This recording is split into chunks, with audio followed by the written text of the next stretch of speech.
My daughter branded me a deadbeat after believing my ex's lies as I quietly paid for her entire life, but I showed her what ingratitude truly costs. I am 47, work as a machinist at a manufacturing plant outside Detroit, where I have been busting my ass for 15 years. Before the divorce, I was a project manager at a construction company, making decent money. After Jenna left me, I had to take whatever I could get that paid the bills and her ridiculous support demands. My life is not glamorous. I live in a small 2-bedroom house I rent from my buddy Tommy, who gave me a deal after the divorce cleaned me out. It is nothing special, but it is mine. Well, technically Tommy's, but you know what I mean. I drive a 2009 Ford F-150 with 215,000 miles on it that makes this weird clicking sound when I turn left, but I cannot afford to fix it or replace it right now. The mechanic says it will cost $1,200 to fix it properly, and that is $1,200 I do not have because every spare penny has been going to my daughter. My house is sparsely furnished, a second-hand couch I got from Goodwill, a kitchen table with 3 matching chairs and 1 folding chair for when Mike comes over, and a bed that has been sagging in the middle for at least 4 years. I have been saying I will replace it next month for about 3 years now. The TV is a 42-inch I got on Black Friday 6 years ago, and my coffee table is actually an old wooden cable spool that I sanded down and stained. Not because I'm into that rustic Pinterest look, but because it was free. Last Thursday, I was sitting in this pretentious steakhouse where the cheapest appetizer costs more than what I spend on groceries for a week. It is dim enough that everyone looks airbrushed, and there is a goddamn harpist playing in the corner. I am wearing the only suit I own, charcoal gray from Men's Warehouse that I bought for my sister's wedding 6 years ago. It still has a small stain on the lapel from when my nephew spilled punch on me. The pants are a little tight now. Working nights and weekends does not leave much time for exercise, but it is all I have got. I am only here because my daughter Lexi is graduating from her MBA program. She is 24 now. I have not properly talked to her in about 3 years, but I got an invitation in the mail. I figured it was maybe a peace offering or something. Boy, was I wrong. Lexi looked like $1 million in this blue designer dress that probably cost more than my monthly rent. Her boyfriend, fiancé, Tyler, is this tech bro type with a $300 haircut and a watch that screams, "My daddy bought this for me." He has never worked a real day in his life but has the nerve to talk about hustle culture. Then there is Jenna, the ex, with her new husband Richard, some finance guy who is about 15 years older than her, with carefully manicured nails and the kind of tan that comes from vacation homes, not actual work. My brother Mike was there too, the only reason I did not feel completely out of place. He is a good dude, works as an electrician, and has always had my back through all this. Mike is the kind of guy who calls it when he sees it, which is probably why Jenna always hated him. Even now, 15 years after the divorce, she gives him this tight smile that does not reach her eyes. I knew something was off the moment I walked in. Jenna gave me this look like I was something she had stepped in. Lexi barely acknowledged me with this half-hearted hug that lasted all of 2 seconds. Richard, at least, had the decency to shake my hand properly, though the way he looked at my suit made it clear he was calculating exactly how much more his outfit cost. Mike whispered to me as we took our seats, "You good, bro?" I just nodded. What else could I do, walk out? That would just confirm everything Jenna had been telling Lexi about me for years. The waiter handed me a menu without prices. I had to ask for one with prices, which made Tyler snicker. When I saw them, my stomach dropped. The cheapest steak was $65. I was mentally calculating how many hours of overtime I would need to work to cover this dinner. The conversation started with Tyler talking about his startup that was disrupting the sustainable energy space, or some buzzword. Richard nodded along, occasionally dropping names of venture capitalists I was supposed to be impressed by. Jenna kept touching Lexi's hand, saying things like, "We are just so proud," and "all those late nights helping with applications really paid off." I sat quietly, trying to find my opening to connect with my daughter. "So, what are your plans after graduation?" I finally asked during a lull. "Oh, she has already got 3 offers," Jenna jumped in before Lexi could answer. "Top firms. We have been discussing which one makes the most sense strategically." "I was asking Lexi," I said, trying to keep my tone even. Lexi glanced at her mother before answering, "I am leaning toward Deloitte. Their corporate culture aligns with my values." "What values are those?" I asked, genuinely curious. She seemed surprised by the question, like no one had ever asked her that before. But before she could answer, the waiter arrived with the first course, and the moment was lost. The waiter brings out the champagne, not the cheap stuff either.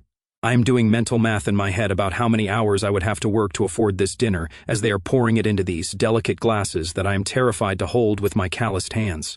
I notice Richard checking his phone under the table, typing furiously with his thumbs. Probably some important business deal that cannot wait. Jenna keeps throwing little comments my way, asking if I have been keeping up with my hobby.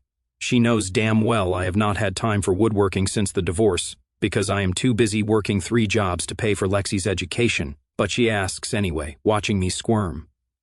Mike talks to me about the lion season, keeping the conversation light. He knows I am uncomfortable, trying to give me something normal to hold on to. Tyler is talking about the vacation he and Lexi are planning to Bali next month, a much-needed break after all her hard work. I have not had a vacation in years, but I just smile and nod. Then Lexi stands up, this practiced smile on her face. She has got her mom's features, but with this coldness I do not recognize. She holds up her glass, and the table goes quiet. I want to thank everyone for being here tonight to celebrate this achievement, she starts, voice all polished and proper. These last 2 years have been challenging but incredible. I could not have done it without Mom and Richard's constant support and guidance. She goes on to thank her professors, her friends, even her yoga instructor. I sit there patiently, waiting for my small acknowledgement. Even just a thanks for coming, Dad would have been enough. Professor Jenkins really believed in my thesis when I was struggling with the methodology, she continues, and my study group, Alyssa, Mark, and Priya. You guys made those all-nighters bearable, with your humor and brilliance. She thanks her undergraduate advisor, her high school guidance counselor, her childhood piano teacher for instilling discipline, and even the barista at her favorite coffee shop for keeping me caffeinated through finals. Every name is like a tiny needle in my heart because I know what is coming, or rather, what is not coming. Then she looks directly at me, and something in her eyes changes. And Dad, well, you showed up tonight. I guess that counts for something.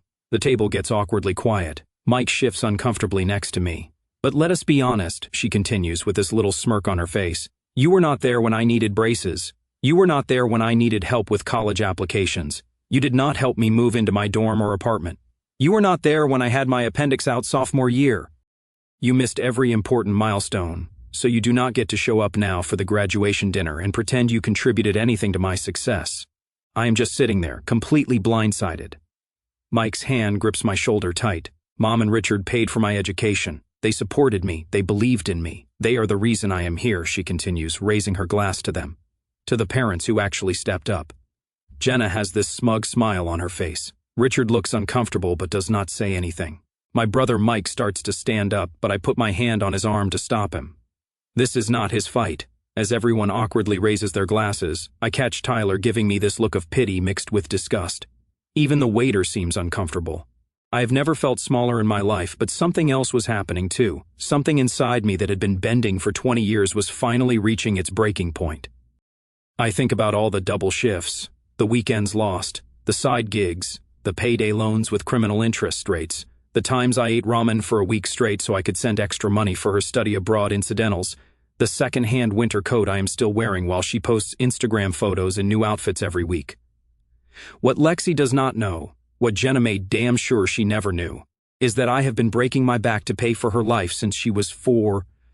After the divorce, Jenna got primary custody because I was working 60-hour weeks trying to keep us afloat. The judge did not care that I was working those hours to provide for my family. He just saw a mom who was present, and a dad who prioritized work over family time. At first, the arrangement was fair enough. I would get Lexi every other weekend and Wednesday evenings, but gradually those visits got harder to maintain. Jenna would call last minute, saying Lexi had a birthday party or was not feeling well or had a school project due. Pretty soon, my time with my daughter shrank to a few hours here and there.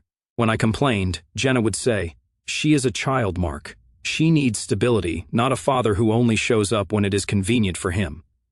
When Lexi was 10, Jenna enrolled her in this fancy private school that cost $28,000 a year. She did not consult me, she just did it, then called me saying, "If you want what is best for Lexi, you will help make this happen." So I picked up weekend shifts at a warehouse, pawned my dad's watch, and sold my motorcycle to make the first semester's payment. Every semester after that was the same struggle. I would skip meals, cancel my internet for months at a time, even did medical testing trials for extra cash.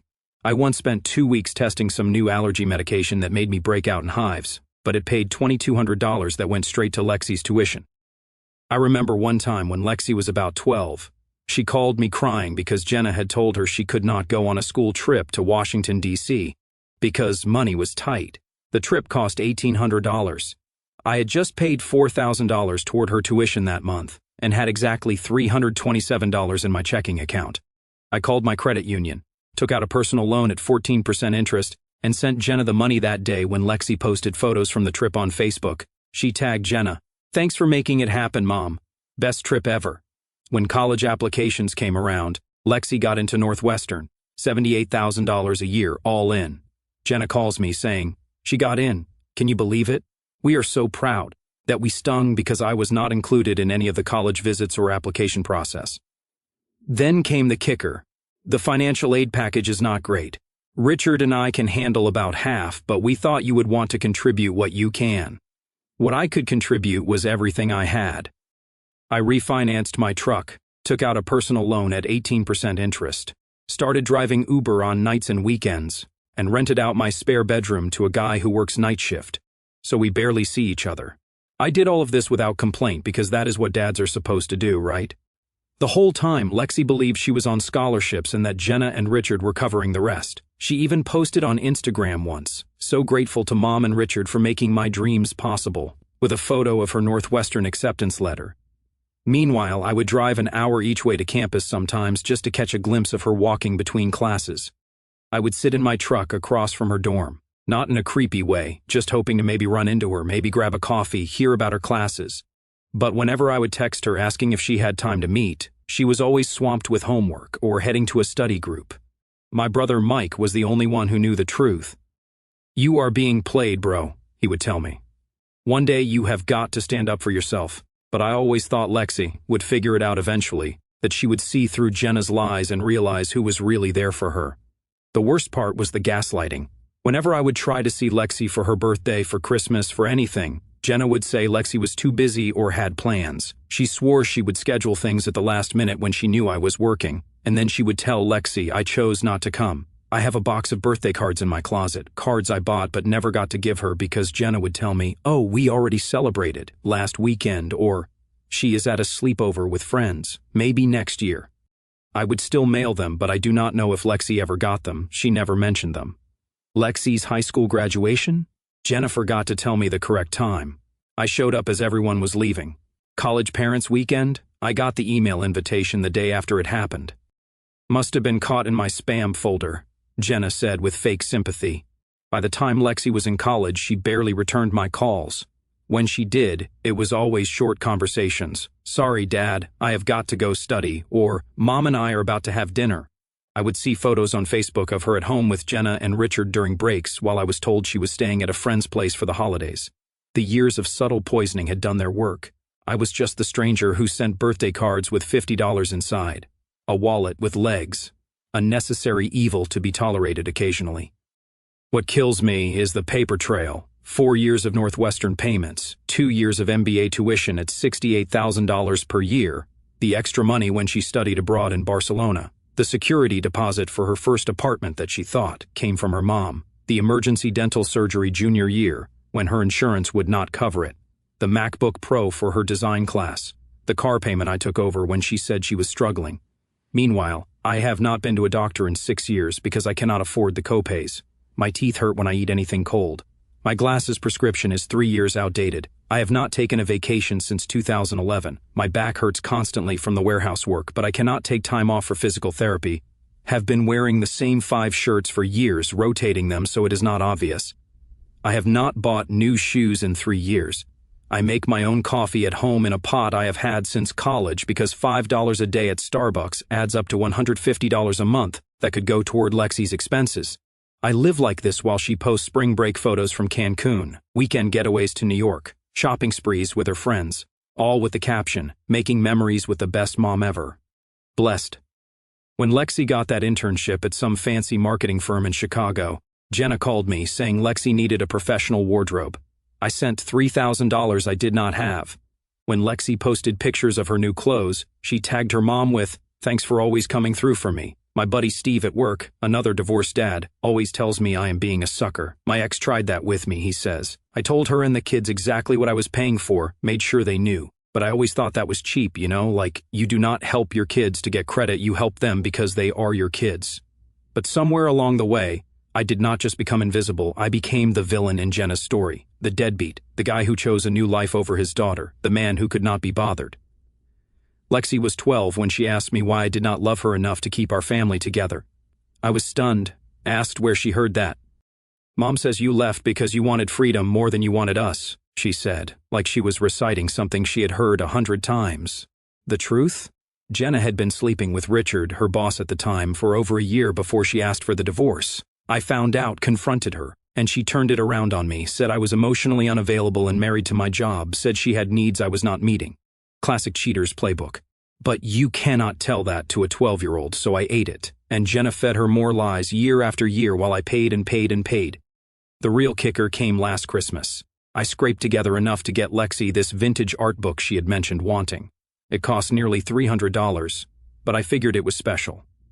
She posted a thank you to her Secret Santa on Instagram, thinking it came from one of her friends. When I texted her asking if she got my gift, she replied, "Oh yeah, thanks for the Amazon gift card. I never sent a gift card." Jenna had intercepted my gift, replaced the card with her own, and apparently used the gift card story to cover it up. I still have the receipt for that book. I keep it in my wallet, a reminder of, I do not know what exactly. My own stupidity, maybe. Last year Lexi's car broke down. She needed $2,800 for repairs. Jenna called me, same old story. I transferred the money that day. 2 weeks later, Lexi posts on Facebook, "Best mom and stepdad ever. Cannot believe they surprised me by fixing my car. Blessed. Tucker family first." Each time I told myself it did not matter who got the credit, that I was doing it for Lexi, not for thanks, that one day she would understand. But sitting in that steakhouse, listening to her toast, something finally broke inside me. I remember the day she was born, holding her tiny body against my chest, promising I would always take care of her, always protect her. I remember teaching her to ride a bike, catching her when she fell. I remember staying up all night when she had ear infections, holding cool washcloths to her forehead when she had fevers. I remember all of it, but somehow, none of that exists in her version of our story. So there I am, sitting at this fancy steakhouse, listening to my daughter basically call me a deadbeat in front of everyone. And something just breaks. I do not yell. I do not make a scene. I just laugh. One short, dry laugh that makes everyone at the table freeze. "Congratulations," I say, standing up. I pull out my wallet and drop 5 $100 bills on the table. That should cover my part of dinner, and is the last money you will ever get from me. Lexi looks confused. "What are you talking about?" "Ask your mother," I say, making eye contact with Jenna, who suddenly looks very pale. "Ask her where your tuition money really came from. Ask her who paid your rent last month. Ask her who bought your car." Mike stands up with me, places his hand on my shoulder. "Been a long time coming, bro," he says quietly. "You do not know what you are talking about," Jenna hisses. "Do not make a scene." I am not making a scene. I am just done. I look at Lexi one more time. "Congrats on the MBA. Hope it was worth it." Richard half stands like he is going to say something, then sits back down when I glare at him. Tyler is staring at his plate, suddenly very interested in his half-eaten steak. I walk out, my brother following close behind. In the parking lot, Mike says, "You okay, man?" "No," I tell him, "but I am about to be." When I get into my truck, my hands are shaking so bad I can barely get the key in the ignition. 20 years of suppressed anger, hurt, and resentment are finally breaking through the surface. I feel like I cannot breathe. But at the same time, there is this weight lifting off my chest. Mike follows me home in his car. Once we are inside, he asks, "What is the plan now?" "Nuclear option," I tell him, and for the first time in years I smile a real smile. You know that moment in action movies where the quiet, unassuming guy finally snaps, and you realize he has been a badass all along? That is how I felt. Not violent, just resolute, like I had finally found my spine after 2 decades of being bent over backward. Mike opens my fridge, grabs 2 cans of soda, hands me one. "You know they are going to come at you hard, right? Jenna is not going to let this go." "Let her come," I say. "I have got the receipts, literally." "What about Lexi? You okay with her hating you even more?" That question stings because despite everything, I still love my daughter. She already thinks I am a deadbeat. Might as well show her what life without a deadbeat looks like. Mike nods slowly. "It is going to get ugly before it gets better. It has been ugly for 20 years, Mike. I have just been the only one feeling it." I go home, still in that suit, and open my laptop. I log into my bank account and look at the scheduled payments. $2,800 for Lexi's downtown Chicago apartment.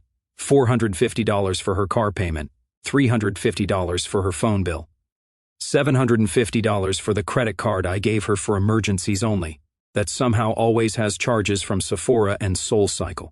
I cancel every single one. Then I log into the special account I set up when she started grad school, the one that automatically pays her tuition installments. The next payment of $22,500 is due in 3 days. I transfer every penny, all $67,500 remaining, into my personal account. For a moment, my finger hovers over the submit button. Am I really doing this? Then I think of Lexi's words at dinner. You do not get to show up now and pretend you contributed anything to my success. I click submit, and I go one step further. I call my life insurance company and remove her as a beneficiary. I had been paying $275 a month for a $500,000 policy with her as the sole beneficiary. I change it to my brother's kids instead. Then I call Steve, who works part-time as a cybersecurity consultant. Remember that thing you offered to help me with? I ask him. I am ready. You sure, man? He asks. No going back once we do this. I am sure. Time for the truth. The next morning, Steve comes over with his laptop. Within an hour, he has given me access to all the emails between Jenna and Lexi over the years. Turns out, Jenna has been using the same password since 2010.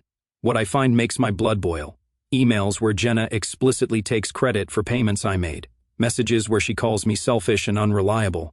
A conversation from just last month where Lexi asks about her tuition payment. And Jenna writes, "Do not worry, honey. Richard and I have it covered, like always. Your father is too busy with his own life to worry about your education." There is an email from 3 years ago where Lexi wanted to invite me to her college graduation. Jenna wrote back, "He probably will not come anyway. He never does. Remember your high school graduation? Let us just invite people who actually care." Another email from Jenna to Richard that was accidentally CC'd to Lexi. "Just got another payment from Mark. God, it is the least he can do after walking out on us. Do not tell Lexi. Let her keep thinking we are handling everything. It is better that way." I find an entire folder in Jenna's email labeled Mark's Support with spreadsheets tracking every payment I have made, alongside notes about how to explain each expense to Lexi. There are even draft messages for Richard to use when taking credit for large purchases I funded. One email from Jenna to her sister made me particularly sick. Mark thinks one day Lexi will figure out he has been bankrolling her life, but I have made sure she will never know. As far as she is concerned, he is just the deadbeat who shows up occasionally with a $50 check. Meanwhile, Richard gets to play hero with Mark's money. It is actually kind of perfect.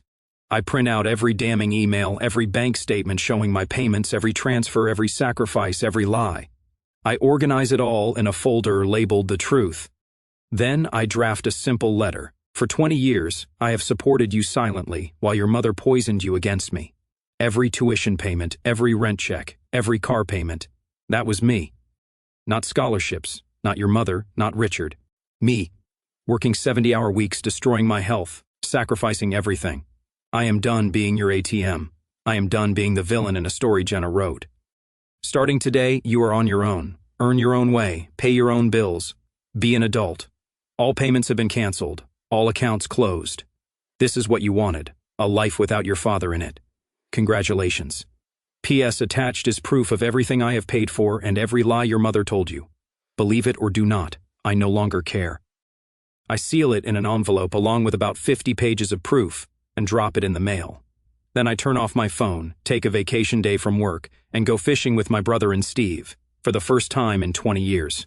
I do not think about Lexi or Jenna or money or bills. I just fish. Mike brings sandwiches and soda. Steve brings his portable radio. We do not talk much, just cast our lines into the lake and exist in comfortable silence. Around noon, Mike says, "You know they are going to freak out, right?" "Counting on it," I reply. "You think Lexi will understand, or will she just hate you more?" I shrug. Either way, I am done being a doormat. We stay out till sunset. For a moment, I feel guilty. Maybe I should have given her warning. Maybe I should have tried harder to tell her the truth over the years. Maybe this is too harsh. Then I remember watching her graduate college from the back row because Jenna forgot to save me a seat with the family. I remember sending flowers to her hospital room when she had her appendix out, only to have Jenna text me that Lexi did not want visitors. I remember every missed birthday, every stolen moment, every lie. The guilt evaporates. That night I sleep better than I have in years. It takes exactly 37 hours for my world to explode. When I finally turn my phone back on, there are 143 missed calls, 97 text messages, 28 voicemails, emails, Facebook messages, even a goddamn Instagram DM from Tyler asking what the hell is going on. The first voicemail is from Lexi, confused and angry. Dad, there is some mistake with my rent. The building manager says the payment was stopped. Call me back. The second, more panicked. Dad, please, I cannot reach you. My car payment is overdue now too. What is happening? The 10th voicemail, she is crying. Please, Dad, I do not understand what is going on. Mom is freaking out. My tuition payment did not go through. They are threatening to drop me from the program. The 20th voicemail is from Jenna. Mark, you vindictive bastard. How dare you do this to your daughter after everything we have done for you? Call me back immediately. I listen to all of them one by one as I sit on my small back porch, drinking a soda. My brother Mike comes over, sits next to me. They figure it out yet? He asks. Getting there, I say. Richard has left 3 voicemails, each more desperate than the last. The final one actually has him saying, Mark, please, let us talk about this like reasonable men. I am sure we can work something out. Tyler's voicemail is my personal favorite. Hi sir, this is Tyler, Lexi's fiancé. I was wondering if we could, grab coffee or something. I am sure this is all a big misunderstanding. Even Jenna's sister called. Mark, I do not know what Jenna did, but Lexi is devastated. Please call her back. I do not respond to any of them, just wait. The package I sent should have arrived by now. Around noon, my doorbell rings. It is Jenna, looking like she has aged 10 years overnight. Her designer purse looks out of place on my worn-out front porch. You need to fix this, she says the moment I open the door. No hello, no nothing. Fix what? I ask calmly. Do not play dumb. Lexi's tuition, her apartment, all of it. You are her father, am I? That is not what she said at dinner. That is not what you have been telling her for 20 years. Jenna's face goes cold. So this is revenge. You are punishing our daughter because your feelings got hurt. Not revenge, just consequences. For both of you. Mark, be reasonable. She has 3 months left in her program. Her rent is due. Her car might get repossessed. Sounds like adult problems she needs to solve. Or maybe you and Richard can cover it. You have been taking credit for it all these years anyway. She chokes up, her voice cracking. We cannot. Richard lost his job 6 months ago. The market has been bad. We are underwater on the house. The country club membership fees alone are killing us. We have been barely keeping up appearances. And there it is. The truth finally comes out. So all this time you have been taking credit for what I paid for while living beyond your means. And now you want me to bail you out again? Not for me, she says quickly. For Lexi. Lexi made it very clear how she feels about my contributions. She can figure it out. Jenna starts to cry, real tears, not the manipulative kind I had seen so many times before. Please, Mark, she will not be able to graduate. Not my problem anymore. Just as I am about to close the door, I hear the sound of tires on gravel. Lexi's BMW pulls into my driveway, parking crooked in her hurry. She looks terrible. Hair a mess, eyes red and puffy. She rushes up to the porch, envelope in hand, my letter with all the evidence. Is this true? She demands, voice shaking. All of it? You paid for everything? Every penny. Every penny, I say. Why did not you tell me? Would you have believed me over your mother? She looks at Jenna, who is staring at the ground now. Mom, is this true? Dad paid for Northwestern, for my MBA, for everything? Jenna nods slightly. He insisted on it, she says weakly, trying one last manipulation. I say calmly, I have the emails, Jenna. I have the ones where you specifically take credit for my payments, where you call me worthless while cashing my checks. You hacked my email, she gasps, outraged. Like that is the real crime here. You have been using the same password for 15 years. Maybe spend less on designer handbags and more on basic security. Lexi looks between us, the truth finally dawning on her face. Then she crumbles, literally sinks down onto my porch steps and starts sobbing. I did not know, she keeps saying. I swear I did not know. Now you do, I tell her. So what are you going to do about it? She looks up, mascara streaked down her face. I need your help, Dad, please. I cannot lose everything now. I am so close to finishing. You told me I contributed nothing to your life, that I was not there for you, that I do not deserve to be part of your success. I was wrong, she whispers. I was so wrong.